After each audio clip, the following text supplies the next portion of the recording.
There's a specific kind of silence that happens around 9 in the evening. Not the silence of an empty house, but the silence of a house with the television on, a phone glowing on the couch cushion, and nobody actually watching either one. You've probably felt it. That moment when you realize you've been scrolling for 40 minutes and you couldn't tell anyone what you actually saw. Somewhere between the third short video and the fifth notification, something quietly happens to people. Not dramatically, not all at once, just a slow drift away from each other, technically toward each other, through screens that promise connection, but mostly deliver a kind of low hum of company. Background noise shaped like people. I think that's where this starts. Not with loneliness exactly, but with the strange feeling of being surrounded and unreached at the same time. Maybe that's part of the problem already. We don't talk about loneliness like it's an economy.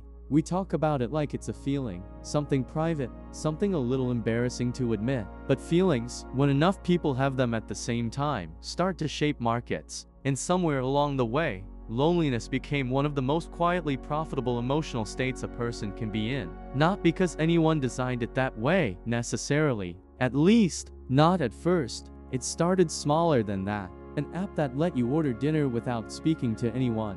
A streaming service that filled the evening so the apartment didn't feel so empty. A delivery notification that gave you something to look forward to, even if it was just a small cardboard box with your name on it. Each of these things, on their own, seems harmless, convenient, even. Nobody sits down and thinks, I'm going to replace human contact with a subscription service. It happens more gradually than that. You're tired, you're busy, you don't feel like cooking, or calling someone, or going out, and there's an option, right there in your pocket, that solves the immediate problem without requiring anything emotionally complicated from you. And so you take it. Most people do. But here's where it gets strange. The more these options exist, the less necessary other people start to feel. Not in a cruel way, just in a quiet, structural way. If you can order food without talking to a waiter, message someone instead of meeting them, watch other people live their lives instead of building your own evening around real company, the path of least resistance slowly stops including other humans. And the path of least resistance is usually the path most people take. Not because they don't want connection, but because connection requires effort, and effort requires energy, and energy is the one thing modern life seems to take from people before they even get home. So they choose the easier option, again and again, until the easier option becomes the default. And the default becomes the normal, and normal starts to feel like life. This is where the loneliness economy actually lives. Not in some sinister boardroom decision, but in millions of small, reasonable, understandable choices made by tired people every single day. The strange part is how quickly people adapt to it. You'd think isolation would feel alarming, like a warning sign, but it doesn't. Mostly, it feels manageable, comfortable, even. You have your shows, your apps, your little routines that fill the evening hours without requiring anyone else to show up. And the truth is, those things do provide something real. They're not fake comforts. A good show can genuinely make you feel less alone for an hour. A warm meal delivered to your door on a hard day is a small kindness, even if a stranger in a car brought it. These aren't villains. They're just substitutes. Quiet stand-ins for something that used to happen more naturally and now requires more intention than it used to. Which sounds dramatic, but honestly, it really isn't. It's just a shift. A slow rearrangement of how people spend their evenings, their attention, their emotional energy. The part that's harder to see is what happens underneath that shift. Because every one of those small substitutes costs something, not always money, although often that too, but also a kind of emotional outsourcing. You stop practicing the muscle of reaching out. You stop tolerating the discomfort of an awkward phone call, or the vulnerability of asking a friend to hang out and risking they might say no. And like any muscle that goes unused, it gets weaker, quietly, without anyone noticing the exact moment it happened. I keep thinking about how many people, right now, in apartments not that different from each other, are doing almost the exact same thing at the exact same time. Phone in hand, show in the background, a faint, low-level awareness that something is missing, but not quite enough to do anything about it tonight. Maybe tomorrow, maybe this weekend, maybe after this next episode. And that's the thing about loneliness in modern life. It rarely announces itself as an emergency. It just accumulates, slowly, in the spaces between distractions. In the moments right before sleep, when the noise finally stops and the apartment feels a little too quiet, and the phone gets picked back up almost automatically, just to fill that gap one more time. I'm not even sure people notice it happening, at least not immediately. There's something worth sitting with here, before we go further. The fact that almost every major platform people use in a given day has, somewhere in its design, a small mechanism built around keeping you there a little longer, not necessarily out of malice, mostly out of business logic. Attention is the product, time spent is the metric, and the businesses that win are usually the ones that figured out, earlier than others, how to make staying feel slightly better than leaving. But the side effect of that is that the platforms competing hardest for your attention are also, often without meaning to, competing with your relationships. Not directly, nobody frames it that way, but every minute spent refreshing a feed is a minute not spent texting a friend back, or calling a parent, or sitting across a table from someone and actually talking. And here's where it gets quietly uncomfortable, because the feed isn't just neutral content, it's often other people, their vacations, their dinners, their relationships, their inside jokes you weren't part of. So you're not just being pulled away from connection, you're being shown, constantly, glimpses of connection that isn't yours. And somehow, that starts to feel like a kind of company too. A strange, secondhand version of being included. You know people, you recognize their faces, their routines, their pets, their opinions. You feel like you're up to date on their lives. But if you think about it honestly, when's the last time you actually spoke to most of them? This is where the emotional economics get interesting, because watching other people's lives doesn't just pass time. It creates comparison, and comparison, especially the constant, low-grade kind that happens scrolling through a feed late at night, tends to produce a specific feeling. Not envy exactly, something quieter than that. A sense of falling behind, socially, financially, romantically, just generally. And what do people often do with that feeling? They spend, not always big, not always dramatically, but there's a reason treat yourself became such a common phrase. A reason a small purchase, late at night, after a long day of feeling slightly behind everyone else, can feel disproportionately good. It's not really about the item. It's about the brief sense of control, of doing something for yourself, when so much of the day felt like it was happening to you. The package that arrives 2 days later is rarely about the object inside it. It's about the moment of anticipation, the little dopamine hit of something is coming for me, in a life that can feel repetitive and unacknowledged. That's not nothing. That's a small, private event, a tiny celebration with an audience of one. And that's where loneliness and spending start to overlap in ways most people never consciously connect. Because emotional spending isn't usually about greed, or carelessness, or lack of discipline. It's often about absence, filling a gap that used to be filled by something else. Conversation, touch, being noticed, being asked how your day was, and actually being listened to. When those things are missing, consistently, the nervous system still looks for some kind of relief. And consumption is one of the most accessible, frictionless, socially acceptable forms of relief available. Nobody questions you for ordering food again. Nobody questions another small online purchase. It's private, it's quick, it's yours. But the relief doesn't last very long. It rarely does. And so it repeats, quietly, becoming part of the rhythm of the week without ever being named as a pattern. This is where subscriptions come in too. Most people, if you ask them to list every subscription they're currently paying for, would underestimate the number.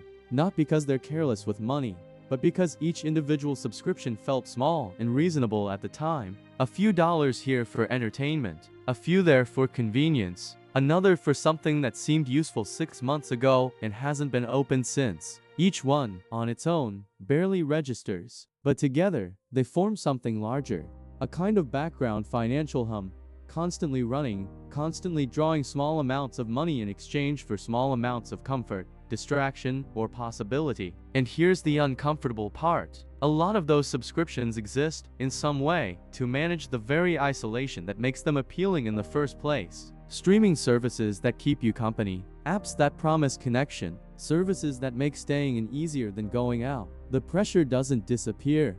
It just changes form. From the pressure of loneliness into the quiet financial pressure of maintaining all the small systems built to soften that loneliness. And most people never sit down and add it all up. Not because they're avoiding it exactly, but but because doing so would mean confronting just how much of their monthly income is, in some indirect way, the cost of not feeling alone.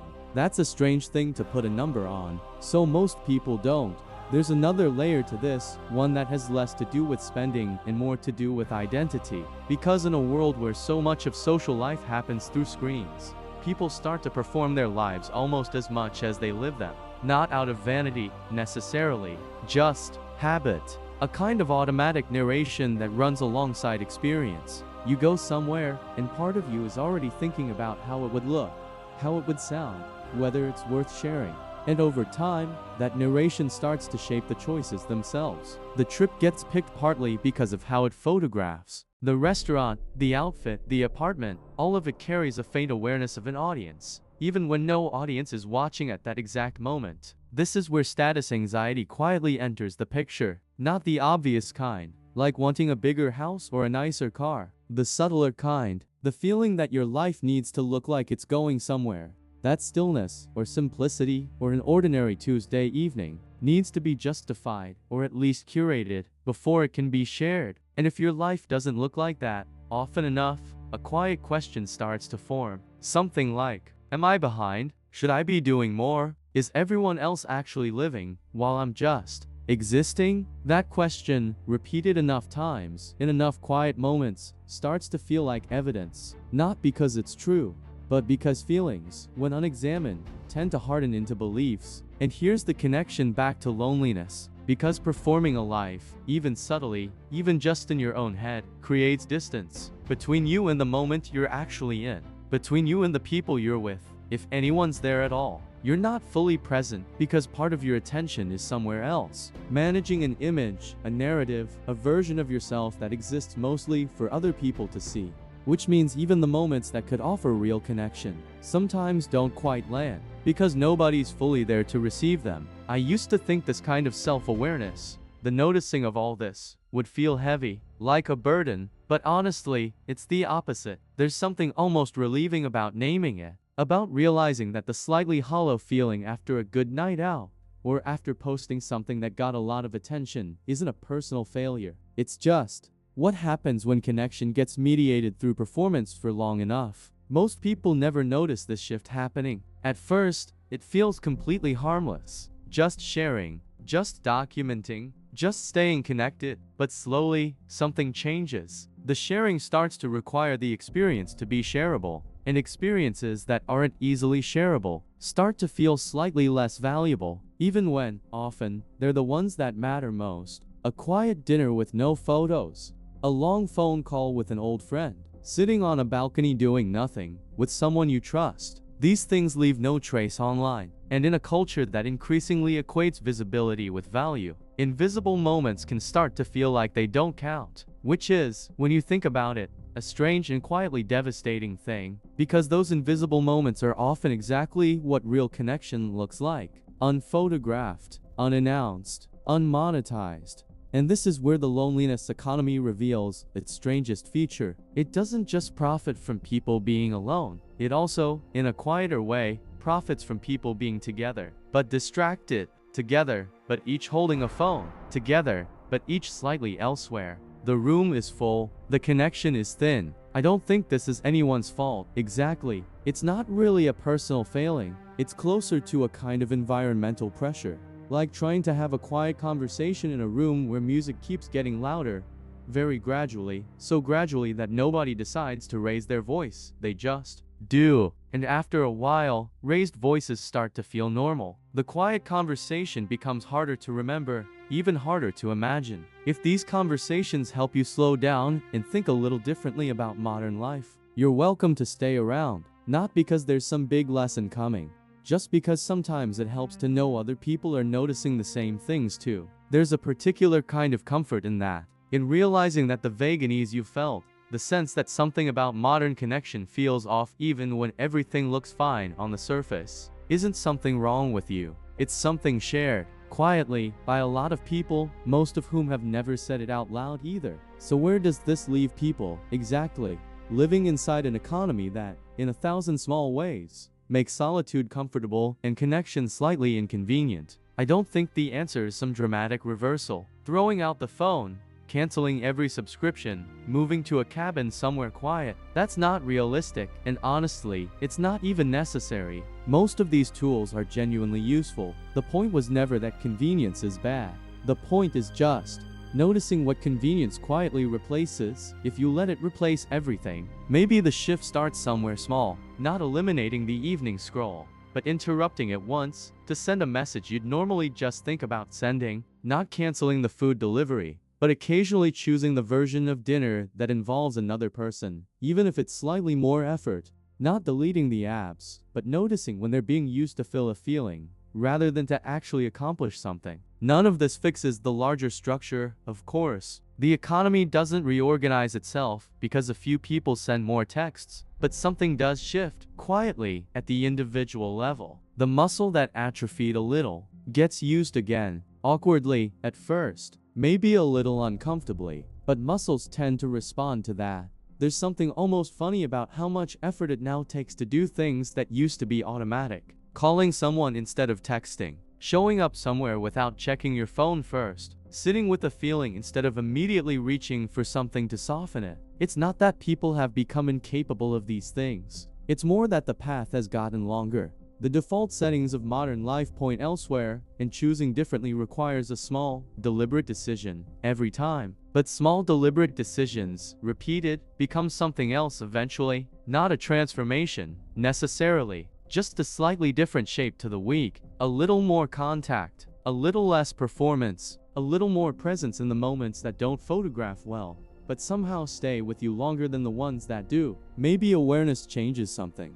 Not everything, but something. There's a strange kind of relief in just seeing the structure clearly, in recognizing that the late-night emptiness, the subscription fatigue, the comparison, the quiet financial pressure of trying to feel okay, none of it is a personal flaw. It's the predictable result of a system that, almost by accident, makes isolation easy and connection expensive, in time, in energy, in vulnerability. And once you see that, the choices in front of you start to look a little different, not as failures to optimize or habits to fix, but as small forks in an ordinary evening. This way leads to another hour of scrolling. That way leads to a phone call you've been putting off for weeks. Neither one is wrong, exactly, but only one of them tends to leave you feeling a little less alone afterward. Maybe that's the quiet, unglamorous truth underneath all of this. The loneliness economy isn't some external force acting on people from outside. It's built, in small part, by all of us, every day, through the path we take when we're tired and don't feel like making an effort.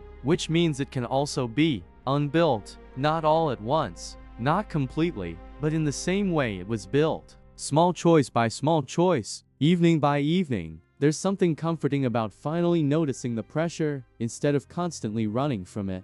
About realizing that the heaviness you sometimes feel at the end of a normal day, the one that doesn't seem to have a clear cause, might actually have one. Quiet, distributed, easy to miss, but real. And maybe modern life feels a little lighter once we stop pretending we're unaffected by it. If this conversation gave you a quieter way to think about your own evenings, the apps you reach for, the people you've been meaning to call, you're welcome to stay a while. Maybe that's enough for tonight.